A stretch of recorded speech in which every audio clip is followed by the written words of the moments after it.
أنا أحاول عدم التحرك عندما يضغط سائق الحافلة على الفرامل كي يظن الناس أني قوي جدا. عندما يتعاون أبي مع أمي. لقد أخبرتك بهذا منذ يومين، ألا تذكر ذلك؟ أنا. كيفية أكل البوظة في غرفة مليئة بالشباب. محامي الطلاق عندما يرى زوجين يتشاجرون في الشارع. الطماطم عندما تراني أسحبها من السندويش وأضع مكانها كتشاب. هي على الإنترنت عندما تراها في الشارع. عندما تضحك ضحكتك الزائفة 3 مرات ويستمرون في التحدث.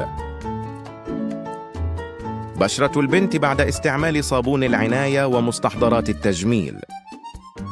بشرة الشاب بعد استعمال نفس الصابون للوجه والرجلين. عندما يزورنا أولاد أختي الصغار.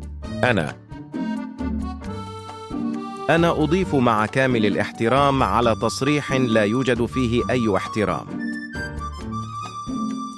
لما حبيبتك السابقة تحاول التقرب منك بكلام لطيف.